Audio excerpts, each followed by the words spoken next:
Hello दोस्तों, मैं सिद्धार्थ आपके अपने चैनल सिद्धू गुरुकुल क्लासेज में स्वागत करता हूँ। जो भी इस चैनल पर नया जुड़ा हो तो इस चैनल को सब्सक्राइब कर लीजिए और बेल आइकन ऑल प्रेस कर लीजिए, जिससे नई क्लास की नोटिफिकेशन आप तक पहले पहुंच जाए। आज की क्लास में हम विज्ञान के महत्वपूर्ण प्रश्नों को डिस्कस करेंगे, जो कि आपके हर कॉम्पिटिटिव एग्जाम के लिए महत्वपूर्ण साबित होंगे।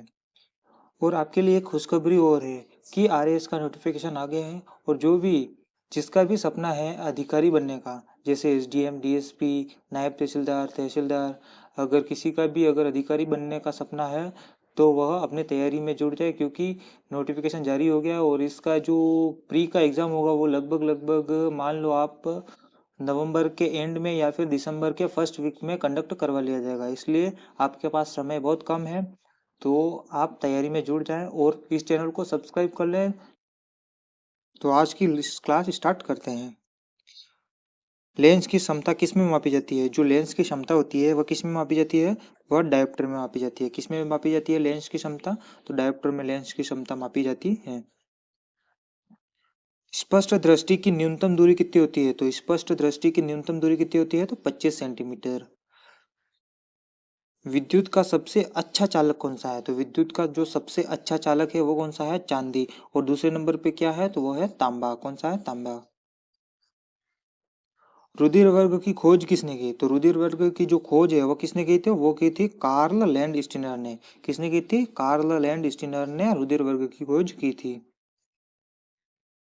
रक्त का पीएच कितना होता है? जो रक्त का पीएच है वह कितना होता है? तो वह होता है 7.4। कितना होता है? 7.4 रक्त का पीएच होता है। मानव शरीर का रक्त बैंक किसे कहते हैं? जो मानव शरीर का रक्त बैंक है उसे किसे कहते हैं? तो उसे प्लीहा को कहते हैं। किसे कहते हैं? प्लीहा को मानव शरीर का रक्त बैंक कहते हैं। गन मेटल किसका मिश्र धातु होता है? जो गन मेटल होता है वह किसका मिश्र धातु होता है? तांबा, जिंक और टीन का। किसका गन मेटल किसका मिश्र धातु होता है? तो वो होता है तांबा, जिंक और टीन का। मनुष्य के दांत कितने प्रकार के होते हैं? तो मनुष्य के दांत कितने प्रकार के होते हैं? तो मनुष्य के दांत 4 प्रकार के होते हैं। कितने प्रकार के होते हैं मनुष्य के दांत? 4 प्रकार के मनुष्य के दांत होते हैं। मनुष्य के शरीर की सबसे बड़ी कोशिका का क्या नाम है? जो मनुष्य के में जो सबसे बड़ी कोशिका होती है उसका क्या क्या नाम है? तो उसका तंत्रिका कोशिका। जो देखो, जो तंत्रिका कोशिका है वो मनुष्य के शरीर की सबसे बड़ी का कोशिका है। कौन सी है सबसे बड़ी कोशिका? तंत्रिका कोशिका। आरबीसी एवं डब्ल्यूबीसी का अनुपात कितना है? जो आरबीसी और डब्ल्यूबीसी का जो अनुपात होता है वह कितना होता है? तो वो होता है 600:1। रक्त का थक्का बनाने में सहायक कौन सा विटामिन है? जो रक्त का थक्का बनाने में कौन सा सहायक विटामिन है? वो है विटामिन के। विटामिन के की कमी से रक्त का थक्का नहीं बनता है। विटामिन की खोज किस वैज्ञानिक ने की? तो जो विटामिन की खोज है वह किस वैज्ञानिक ने की? तो फंक ने की। किसने की थी? फंक ने विटामिन की खोज की। वसा और कार्बनिक घोलकों, ये घोलकों नहीं है, घोलकों, घोलकों, वसा और कार्बनिक घोलकों में घुलनशील विटामिन कौन कौन से हैं? तो वो है vitamin A, vitamin D, vitamin E और विटामिन के। कौन कौन से हैं? Vitamin A, vitamin D, vitamin E और विटामिन के वसा और कार्बनिक घोलकों में घुलनशील विटामिन है। विटामिन सी का रासायनिक नाम क्या है? तो विटामिन सी का जो रासायनिक नाम है वो है एस्कार्बिक एसिड। क्या है? एस्कार्बिक एसिड विटामिन सी का रासायनिक नाम है। विटामिन के की कमी से होने वाला रोग कौन सा है? तो विटामिन के की कमी से कौन सा रोग होता है? तो रक्त का थक्का न बनना। अगर आपके भी कहीं चोट आ जाए, कुछ अगर कहीं लग जाए, अगर आपका भी थक्का नहीं जम रहा है, खून का ब्लड निकल ही रहा है, तो आप समझ जाइए कि आप में विटामिन के की कमी से है, इसलिए आपका रक्त का थक्का नहीं जमता है। मानव शरीर की सबसे बड़ी ग्रंथि कौन सी है? तो मानव शरीर की जो सबसे बड़ी ग्रंथि होती है वह कौन सी होती है? तो वह होती है यकृत। कौन सी होती है? यकृत। शरीर से हृदय की ओर रक्त ले जाने वाली रक्त वाहिनी को क्या कहते हैं? जो शरीर से हृदय की ओर रक्त ले जाने वाली जो रक्त वाहिनी होती है उसे क्या कहते हैं? उसे शिरा कहते हैं। क्या कहते हैं? शिरा। हृदय की धड़कन को नियंत्रित करने वाला हार्मोन कौन सा है? तो जो हृदय की धड़कन है उसे नियंत्रित करने वाला जो हार्मोन है वह कौन सा है? तो वह है एड्रेस। कौन सा है हृदय की धड़कन को नियंत्रित करने वाला हार्मोन? तो एड्रेस। मस्तिष्क के कार्य का पता लगाने के लिए किसका प्रयोग किया जाता है? तो जो मस्तिष्क है उसका कार्य का पता लगाने के लिए किस यंत्र का प्रयोग किया जाता है? ईईजी की किस यंत्र का? ईईजी का प्रयोग किया जाता है।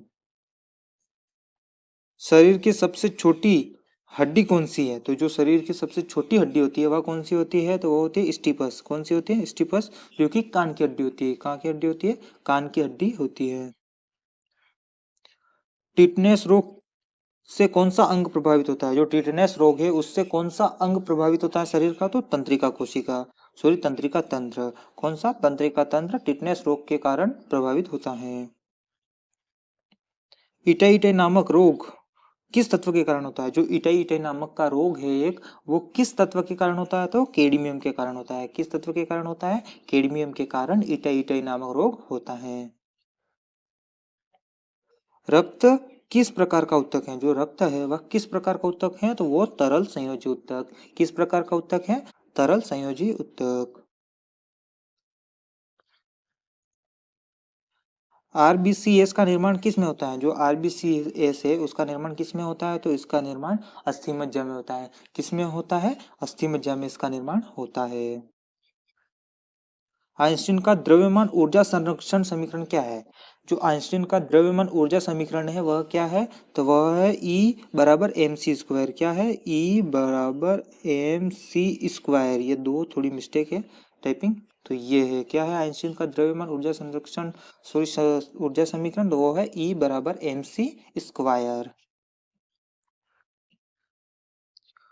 द्रव्यमान की चौथी अवस्था ठोस, द्रव और गैस, तो चौथी कौन सी है? तो वो है प्लाज्मा। देखो जो द्रव्यमान की जो अवस्था है वह कितनी है? तो वह चार है। कौन कौन सी है? ठोस है, द्रव है, गैस है और चौथी है वो जो कौन सी है? प्लाज्मा। कौन सी है? प्लाज्मा। एसआई पद्धति में मूल मात्रक कितने हैं? जो एसआई पद्धति है उसमें मूल मात्रक कितने होते हैं? तो 7 होते हैं। कितने प्रकार के होते हैं? 7 प्रकार के एसआई पद्धति में मात्रक होते हैं।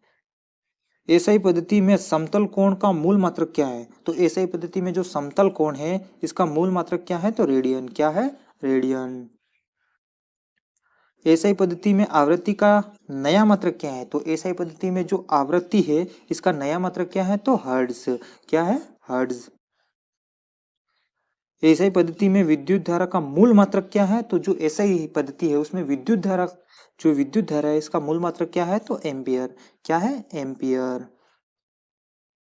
एक प्रकाश वर्ष कितने मीटर के तुल्य होता है? तो एक प्रकाश वर्ष कितने मीटर के तुल्य होता है? तो ये होता है 9.46 इंटू 10 की घात 15। कितना है? 10 की घात ये है 15, मतलब 9.46 इंटू 10 की घात 15 या 9.46 इंटू 10 की घात 12। तो एक प्रकाश वर्ष कितने मीटर के तुल्य होता है? तो वह होता है 9.46 इंटू 10 की घात 15 या फिर 9.46 इंटू 10 की घात 12। कार्य का एसआई पद्धति में मात्रक, जो कार्य होता है उसका एसआई पद्धति में मात्रक क्या होता है? तो वह होता है जूल। क्या होता है? जूल। एक एंगस्ट्रॉम कितने मीटर के तुल्य होता है? जो एक एंगस्ट्रॉम होता है वह कितने मीटर के तुल्य होता है? तो वो होता है 10 की घात -10 मीटर। कितना? 10 की घात -10 मीटर के तुल्य होता है। दूरी मापने की सबसे बड़ी इकाई क्या है? जो दूरी मापने की जो सबसे बड़ी इकाई है वह क्या है? तो वह है पारसेक। अगर क्लास आपको अच्छी लग रही हो तो इस क्लास को लाइक, कमेंट और शेयर जरूर करें।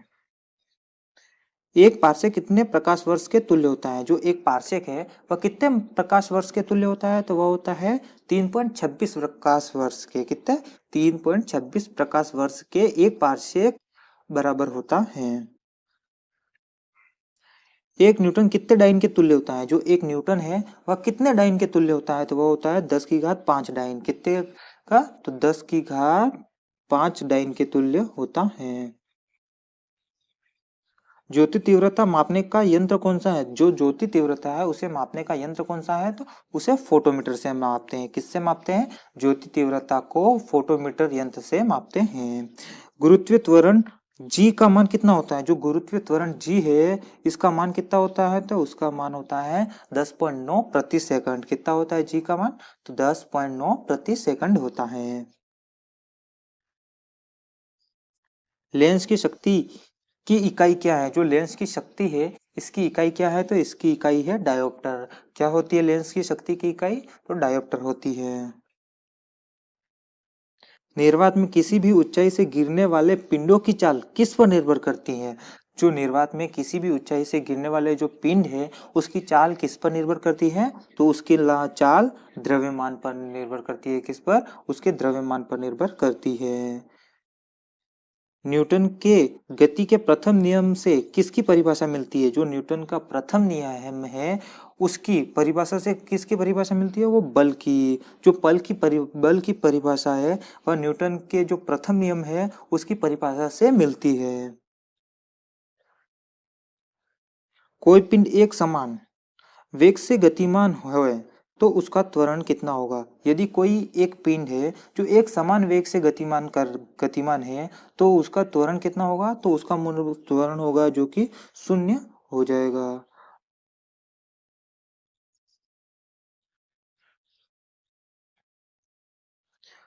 कंबल को हाथ से पकड़कर डंडे से पीटने पर धूल के कण किस कारण से गिर चढ़कर गिर पड़ते हैं? जो कंबल है उसे हाथ में पकड़ के जो डंडे से पीटते हैं, ठीक है, तो पीटने पर जो धूल के कण हैं वो कण किस प्रकार झड़कर गिर जाते हैं? तो वो किसके कारण गिर जाते हैं? तो जड़त्व के कारण। किसके कारण झड़कर गिर जाते हैं? तो जड़त्व के कारण जड़कर गिर जाते हैं।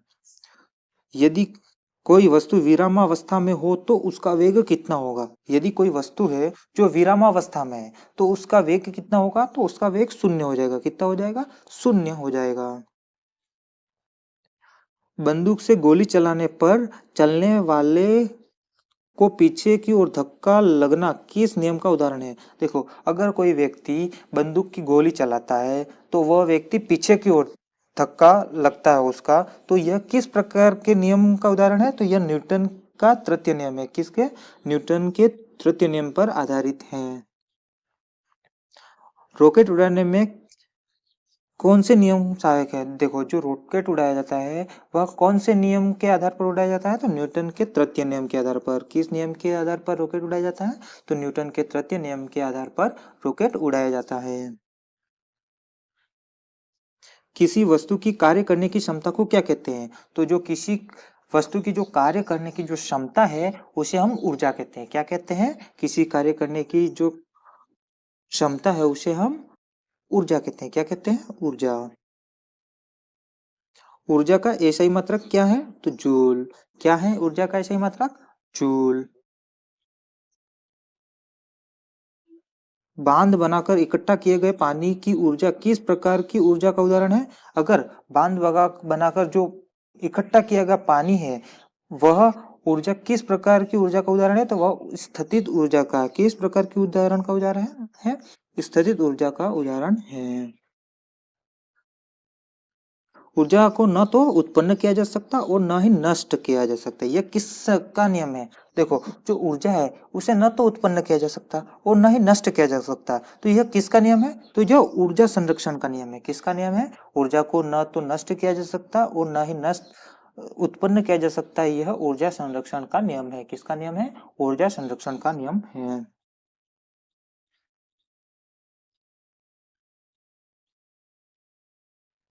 द्रव्य की वह अवस्था जिसमें पदार्थ के परमाणु उच्च ताप पर आयनित अवस्था में होते हैं तो कौन सी है? वह प्लाज्मा होती है। कौन सी होती है? प्लाज्मा में। बल का एसआई मात्रक क्या है? जो बल है उसका एसआई मात्रक क्या है? तो न्यूटन। तो बल का एसआई मात्रक न्यूटन। एक जूल कितने अर्ग के तुल्य होता है? जो एक जूल होता है वह कितने अर्ग के तुल्य होता है? तो 10 की घात 7 अर्ग। कितने? 10 की घात 7 अर्ग के तुल्य होता है। क्या? एक जूल। वेग का ऐसा ही मात्रक क्या है? जो वेग है उसका ऐसा ही मात्रक क्या है? तो मीटर प्रति सेकंड। एक जो वेग है इसका ऐसे में मात्रक क्या है? तो मीटर प्रति सेकंड। किसी वस्तु के वेग में परिवर्तन की दर को क्या कहते हैं? तो किसी वस्तु के वेग में जो परिवर्तन की दर है इसे क्या कहते हैं? तो इसे त्वरण कहते हैं। क्या कहते हैं? त्वरण।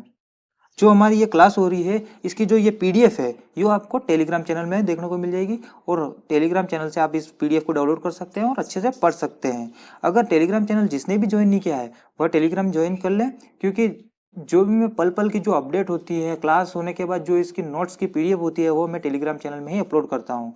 तो आप टेलीग्राम चैनल ज्वाइन कर लें, और जो अपने टेलीग्राम चैनल की लिंक है वह वीडियो के डिस्क्रिप्शन में मिल जाएगी। और हाँ, इसके साथ साथ व्हाट्सएप चैनल भी ज्वाइन कर ले, क्योंकि वहां पर भी मैं पल पल की अपडेट डालता रहता हूँ।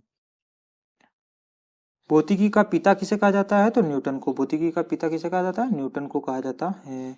जब कोई व्यक्ति चंद्रमा पर उतरता है तो उसके भार में परिवर्तन होता है।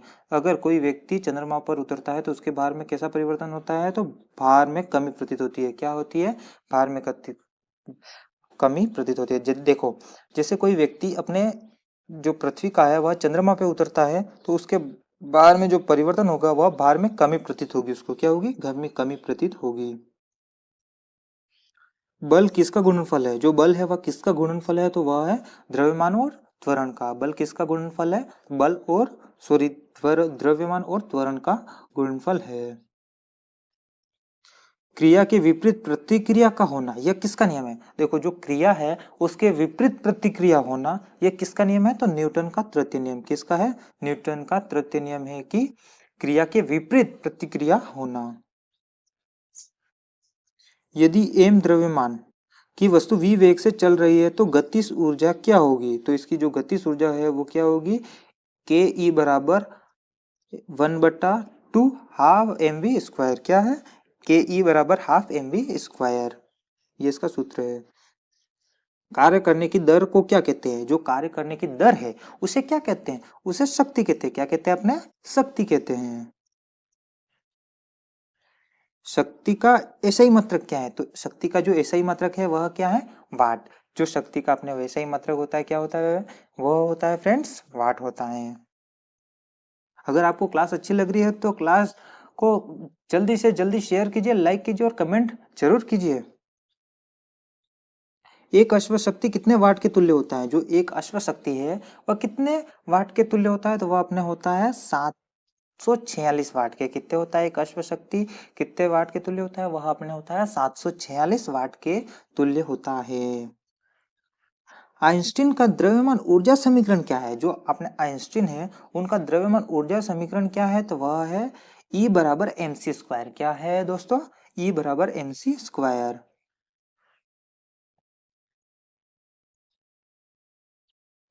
वह आकर्षण बल क्या है जिसमें पृथ्वी किसी वस्तु को अपनी केंद्र की ओर खींचती है? देखो, वह आकर्षण बल क्या है जिसमें पृथ्वी किसी वस्तु को अपने केंद्र की ओर खींचती है? तो क्या है? गुरुत्व के कारण। किसके? गुरुत्वाकर्षण बल के कारण कोई, जैसे कोई वस्तु है उसे पृथ्वी अपनी ओर, अपने केंद्र की ओर खींचती है। देखे, देखो इस तरह समझते हैं, जैसे हमने कोई पत्थर ऊपर आसमान में फेंका, ठीक है, तो वो आसमान में क्यों नहीं जाता? वो ऊपर से वापस नीचे क्यों आता है?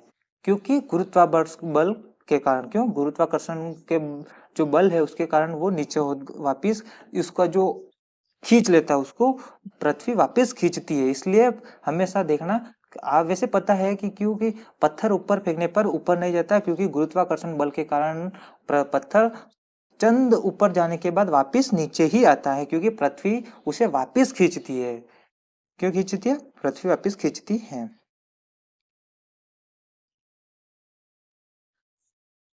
पृथ्वी की सतह से ऊपर या नीचे जाने पर जी के मान पर क्या प्रभाव पड़ता है? देखो, पृथ्वी के ऊपर या नीचे जाने पर जी के मान पर क्या प्रभाव पड़ता है? तो जी का मान घट जाता है। क्या करता है? जी का मान घटता है। जी का मान सबसे अधिक कहाँ होता है? तो जी का मान जो सबसे अधिक होता है वह कहाँ होता है? अपने ध्रुवों पर होता है। कहाँ पर होता है फ्रेंड्स? ध्रुवों पर होता है। जी का मान सबसे कम कहाँ होता है? तो जो अपना जी का मान जो सबसे कम होता है दोस्तों, वह होता है विषुवत रेखा पर। कहाँ पर होता है दोस्तों? विषुवत रेखा पर होता है।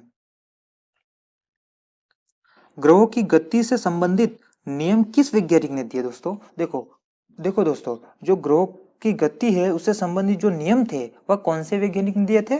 तो वह दिए थे दोस्तों केपलर ने। किस वैज्ञानिक ने? केपलर ने दिए थे दोस्तों। गुरुत्वाकर्षण के नियम का प्रतिपादन किसने किया? देखो, जो गुरुत्वाकर्षण बल था उस नियम का जो प्रतिपादन है वह किसने किया था दोस्तों? वह किया था न्यूटन ने। किसने किया था? न्यूटन ने गुरुत्वाकर्षण का बल दिया था। किसने दिया था? गुरुत्वाकर्षण का नियम अपने न्यूटन ने दिया था। देखो दोस्तों, ये सब इंपॉर्टेंट क्वेश्चन है, हर एग्जाम में पहले पूछे गए प्रश्न है, और ये आने वाले कॉम्पिटिटिव एग्जाम में 100% हूबहू छपेंगे। आपको कहीं ज्यादा देखने की कोई जरूरत नहीं है, ओनली फॉर आपको इसको पढ़ने की जरूरत है, इसलिए आप अच्छे से इस क्लास को देखिए। पृथ्वी की घूर्णन गति बढ़ाने पर जी के मान पर क्या प्रभाव पड़ता है? देखो, अगर अपन पृथ्वी की घूर्णन गति है इसे बढ़ा देते हैं तो जी के मान पर क्या प्रभाव पड़ता है? तो जी का मान कम हो जाता है। क्या हो जाता है दोस्तों? जी का मान कम हो जाता है। पृथ्वी की घूर्णन गति घटाने पर जी के मान पर क्या प्रभाव पड़ता है? देखो दोस्तों, अगर हम पृथ्वी की जो घूर्णन गति है उसे कम कर दें तो उससे जी के मान पर क्या प्रभाव पड़ेगा दोस्तों? तो जी का मान है वह कम हो जाएगा, सॉरी बढ़ जाएगा। क्या हो जाएगा? तो जी का मान दोस्तों बढ़ जाएगा। जब लिफ्ट ऊपर की ओर जाती है तो लिफ्ट में स्थित पिंड का भार प्रतीत होता है। देखो दोस्तों, जैसे एक लिफ्ट है, उसमें अगर स्थित पिंड यानी कोई व्यक्ति है, वह ऊपर की ओर जाता है तो उस व्यक्ति में जो भार है वह कैसा प्रतीत होगा उसको? तो बढ़ा हुआ प्रतीत होगा। उस व्यक्ति को क्या होगा? बढ़ा हुआ उसका भार प्रतीत होगा। और जब लिफ्ट नीचे की ओर आती है तो लिफ्ट में स्थित पिंड का भार कैसा प्रतीत होगा? अगर कोई व्यक्ति लिफ्ट में बैठा और लिफ्ट नीचे की ओर आ रही है तो जो व्यक्ति है उसके भार में क्या प्रतीत होगा? उसको कैसा भार प्रतीत होगा? तो घटा हुआ प्रतीत होगा। कैसा प्रतीत होगा दोस्तों? उसे घटा हुआ उसका भार प्रतीत होगा।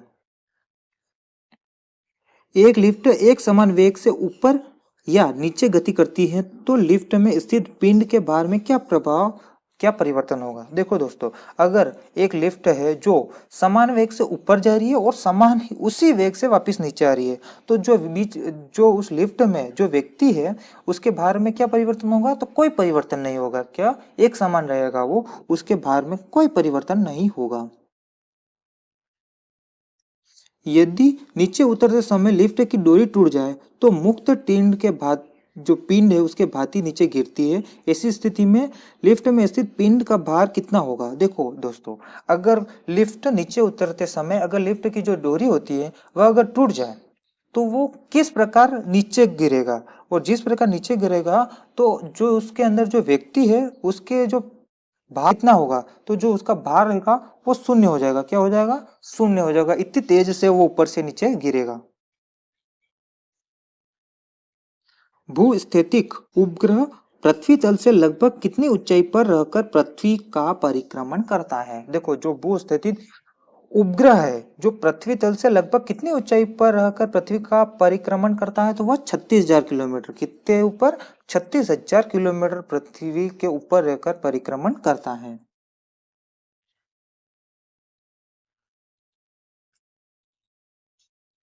चंद्रमा पर गुरुत्वीय त्वरण का मान पृथ्वी तल पर गुरुत्वीय त्वरण का मान कितना होता है? देखो, चंद्रमा पर जो गुरुत्वीय त्वरण का मान है वह मान पृथ्वी तल पर गुरुत्वीय त्वरण का मान कितना होगा? देखो दोस्तों, अगर चंद्र पृथ्वी पर जो गुरुत्वीय त्वरण का मान है वह वही मान चंद्रमा पर उसका गुरुत्वीय त्वरण का मान कितना हो जाएगा? तो वह होगा 1/6। कितना हो जाएगा उसका? जितना पृथ्वी पर होता है उससे 1/6 वहां पर हो जाएगा। कितना हो जाएगा? 1/6 पृथ्वी पर इसका, सॉरी, चंद्रमा पर इसका गुरुत्वीय त्वरण का मान हो जाएगा। पृथ्वी के पलायन वेग का मान कितना होता है? देखो दोस्तों, जो पृथ्वी के पलायन है उसमें जो वेग होता है उसका मान कितना होता है दोस्तों? तो वह होता है 11.2 किलोमीटर प्रति सेकंड। कितना होता है दोस्तों? 11.2 किलोमीटर प्रति सेकंड होता है पृथ्वी के पलायन वेग का मान। वायुमंडलीय दाब को किस यंत्र से मापते हैं? देखो दोस्तों, जो वायुमंडलीय दाब है अपना, उसे किस यंत्र से मापते हैं? तो इसे बैरोमीटर से मापते हैं। किससे मापते हैं दोस्तों? तो बैरोमीटर से वायुमंडलीय दाब को मापते हैं। यदि अचानक बैरोमीटर का पाठ्यांक गिर जाता है तो यह क्या संकेत देता है? देखो, अगर अचानक बैरोमीटर का जो पाठ्यांक है वह नीचे गिर जाता है तो इससे क्या संकेत है? तो आंधी आने की संभावना। क्या होती है? आंधी आने की संभावना। हम सब ने देखा हुआ है कि हमेशा अपने जो आती है या फिर बारिश होने वाली होती है, इससे पहले हमें चेतावनी मिल जाती है। तो ये किसके कारण हमें चेतावनी मिल जाती है? हमारे फोनों पे, हमारे हर तरफ से हमारे ऊपर मैसेज आ जाता है, किसी तरह से हमारे पास खबर आ जाती है कि अभी तो 1 घंटे भर में या फिर 2 घंटे भर में ऐसे ऐसे होने वाला है हमारे। तो फिर ये किसके कारण पता चल जाता है? तो ये बैरोमीटर के कारण। किसके कारण पता चल जाता है? बैरोमीटर के कारण। तो आंधी आने की संभावना है, तो ये किसके कारण पता चलता है? तो जो बैरोमीटर होता है उसका पाठ्यांक गिर जाता है, तो इसके कारण हमारे आंधी आने की संभावना है, ये हमें पता चल जाता है। यदि बैरोमीटर का पाठ्यांक धीरे धीरे गिरता है तो इसका क्या संभावना होती है? देखो, अगर अगर बैरोमीटर का जो पाठ्यांक है वह धीरे धीरे नीचे गिरता है तो इसकी जो संभावना है वह वर्षा होने की संभावना बढ़ जाती है। क्या होती है? वर्षा होने की संभावना बढ़ जाती है। यदि बैरोमीटर का पाठ्यांक धीरे धीरे ऊपर चढ़ता है तो क्या संभावना होगी? यदि बैरोमीटर का जो पाठ्यांक है वह धीरे धीरे ऊपर चढ़ता है, तो ऊपर चढ़ता है तो क्या संभावना होगी? तो दिन साफ रहने की। क्या? हमारा दिन साफ रहेगा, इससे पता चलता है। बल, दाब तथा क्षेत्रफल में क्या संबंध है? देखो, बल, दाब तथा क्षेत्रफल है, इसमें क्या संबंध है? तो इसका जो संबंध है वह है दाब बराबर बल अपॉन क्या? क्षेत्रफल। क्या है? दाब अपॉन क्षेत्रफल। तो P बराबर F अपॉन ए। क्या है? P बराबर F अपॉन ए। वायुमंडलीय दाब का एसआई मात्रक क्या है? जो वायुमंडलीय दाब है इसका हमारा एसआई मात्रक क्या है? तो वायुमंडलीय दाब का एसआई मात्रक है बार। क्या है दोस्तों? बार। वायुयान में बैठे यात्री के फाउंटेन पेन से स्याही गिरने का कारण क्या है? देखो दोस्तों, अगर कोई वायुयान में, मान लेते एरोप्लेन में कोई यात्री बैठा है, उसके जो फाउंटेन पेन से अगर स्याही गिर जाती है उसके ऊपर, तो ये किसके कारण गिरती है? तो जो वो स्याही निकल के गिर जाती है वह वायुमंडलीय दाब की कमी के कारण। किसमें? ऊपर वायुमंडलीय दाब की कमी के कारण जो फाउंटेन का पेन होता है उसमें स्याही अचानक गिर जाती है। पास्कल का नियम किससे संबंधित है? तो देखो, जो पास्कल का नियम है वह किससे संबंधित है दोस्तों? तो वह द्रव और दाब से संबंधित है। किससे संबंधित है दोस्तों? तो यह द्रव और दाब से संबंधित है पास्कल का नियम।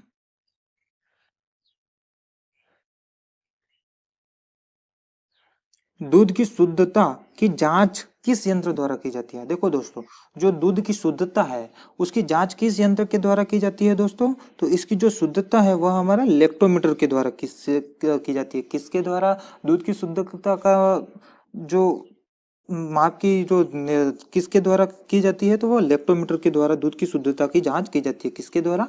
लेक्टोमीटर के द्वारा दोस्तों की जाती है।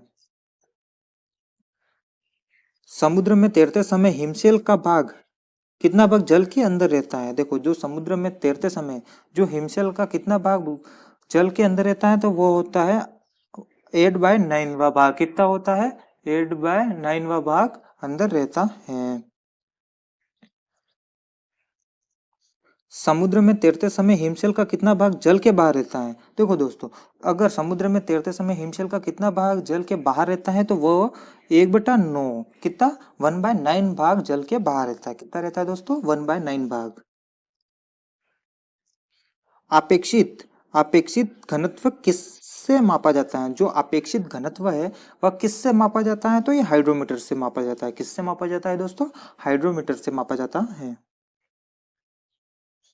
जब बर्फ का टुकड़ा पानी पर तैरता है तो उसका कितना भाग पानी से ऊपर रहता है? देखो, जब बर्फ का टुकड़ा होता है वह पानी पर तैरता है तो उसका कितना भाग पानी के ऊपर रहता है? तो उसका जो कुल आयतन का 1/10वां भाग। कितना? 1/10वां भाग पानी के ऊपर तैरता है।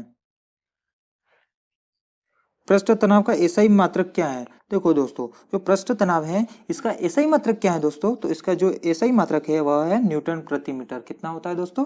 न्यूटन प्रति मीटर। लोहे की सुई पानी की सतह पर क्यों तैरती है? देखो दोस्तों, जो लोहे की सुई है वह पानी की सतह पर क्यों तैरती है? तो पृष्ठ तनाव के कारण दोस्तों। किसके कारण? पृष्ठ तनाव के कारण लोहे की सुई पानी की सतह पर तैरती है। ताप बढ़ने पर ध्रुवों की श्यानता पर क्या प्रभाव पड़ता है? देखो, ताप अगर बढ़ जाए तो जो ध्रुवों की श्यानता है उस पर क्या प्रभाव पड़ता है? तो श्यानता घट जाती है दोस्तों। क्या हो जाती है? श्यानता घट जाती है। आवृत्ति का एसआई मात्रक क्या है? तो जो आवृत्ति है इसका एसआई मात्रक क्या है? तो आवृत्ति का जो एसआई मात्रक है वह हर्ट्ज या प्रति सेकंड। क्या है आवृत्ति का एसआई मात्रक? हर्ट्ज या प्रति सेकंड। यदि किसी लोलक की लंबाई बढ़ाकर 4 गुनी कर दी जाए तो लोलक का आवर्तकाल कितना होगा। देखो दोस्तों, यदि किसी लोलक की जो लंबाई है वह हम बढ़ाकर 4 गुनी कर दें तो जो लोलक का आवर्तकाल होगा वह कितना होगा दोस्तों, तो वह दुगुना हो जाएगा। उसका जस्ट कितना हो जाएगा, उसका जस्ट दुगुना हो जाएगा। किसी उपग्रह के अंदर लोलक का दोलन कितना होता है। देखो दोस्तों, किसी उपग्रह के अंदर जो लोलक का दोलन होता है वह कितना होता है, तो वह शून्य होता है। कितना होता है दोस्तों, शून्य होता है। किसी किस तरंगों के उपयोग से सूक्ष्म जीवों को नष्ट किया जाता है। देखो दोस्तों, ऐसी कौन सी तरंगे है जिनके उपयोग से सूक्ष्म जीवों को नष्ट किया जाता है। तो जो ऐसी तरंगे, कौन सी तरंगे है दोस्तों, तो वो है पराश्रव्य तरंगे। कौन सी तरंगे है, पराश्रव्य तरंगों से सूक्ष्म जीवों को नष्ट किया जाता है। किस विधि से समुद्र में डूबी हुई किसी वस्तु का पता लगाया जाता है। देखो, ऐसी कौन सी विधि है जिसमें समुद्र में जो डूबी हुई वस्तु होती है उसका पता लगाया जाता है, तो सोनार की वजह से। किससे, सोनार की विधि वजह से पता लगाया जाता है। सो फ्रेंड्स, ये क्लास आपको कैसी लगी। आपको अगर अच्छी लगी हो तो इस क्लास को शेयर कीजिए, कमेंट कीजिए और लाइक जरूर कीजिए। और अपने जो इस क्लास की जो पीडीएफ है वह आपको टेलीग्राम चैनल में मिल जाएगी। और अगर आपने टेलीग्राम चैनल नहीं ज्वाइन किया है तो वह टेलीग्राम चैनल ज्वाइन कर ले, क्योंकि जो पल पल की अपनी अपडेट होती है और जो क्लास हमारी जो हर रोज क्लास होती है उसकी जो पीडीएफ है, जो क्लास नोट्स की पीडीएफ है, वह मैं अपने टेलीग्राम चैनल में ही अपलोड करता हूँ। इसलिए जो अपने टेलीग्राम चैनल है उसे जरूर ज्वाइन कर ले। और जो अपने टेलीग्राम चैनल की जो लिंक है और इसके साथ साथ जो व्हाट्सअप चैनल है अपना एक, उस पर भी अपन जो पल पल की अपडेट है वहां पर भी डालता रहता हूँ। तो जो टेलीग्राम चैनल और व्हाट्सअप चैनल का जो लिंक है वो आपको इस वीडियो के डिस्क्रिप्शन में मिल जाएगी, तो आप वहां जाके ज्वाइन हो सकते हैं। और दोस्तों, जिसका भी सपना है अधिकारी बनने का, अपना देखे, जैसे कल शाम को आरएएस का नोटिफिकेशन आ चुका है, तो जिसमें से अपने कुल 733 पद हैं। कितने, 733 पद हैं। तो जिसका भी आरएस यानी अधिकारी बनने का सपना है, जैसे किसी का सपना होगा एसडीएम बनना, किसी का सपना होगा डीएसपी बनना, किसी का सपना होगा तहसीलदार बनना, किसी का सपना होगा नायब तहसीलदार बनना, तो क्या है, अगर आपका ऐसा सपना है तो अभी से तैयारी में जुट जाए। क्योंकि अपने अब जो नोटिफिकेशन आया है, हमेशा आज तक जो बात है कि जो नोटिफिकेशन जो आरपीएससी निकलती है उसके बाद 3 महीने के अंदर मतलब 3 महीने ही देती है, उसके अंदर के अंदर आपका एग्जाम करवा लेती है। तो मान लें कि अभी जो प्रीलिम्स है उसकी जो डेट है उन्होंने घोषित तो नहीं की है, पर लगभग लगभग वो जो प्रीलिम्स का एग्जाम करवाएंगे वह नवंबर के एंड में या फिर दिसंबर के फर्स्ट वीक में इसका एग्जाम हो जाएगा। तो इसलिए जो भी अपना अधिकारी बनना चाहता है वह इस एग्जाम को अच्छे से पास करें। और जो अपने आरएएस के जो फाउंडेशन बेस है, जो अपने प्रीलिम्स का बैच होगा, वो अपन भी इस क्लास, जो अपना चैनल है, इस चैनल पर फ्री बेसेज चलेगी। तो जो भी अगर हमारे साथ जुड़कर आरएएस का अच्छे से तैयारी करना चाहता है तो वह इस चैनल को जरूर सब्सक्राइब कर ले, क्योंकि जो पूरा कोर्स है प्रीलिम्स का वो फ्री करवाया जाएगा इसी चैनल पर। तो इस चैनल को सब्सक्राइब करना ना भूलिए, जिससे क्या है आप अपना अधिकारी बनने का सपना जरूर साकार कर सकते हैं।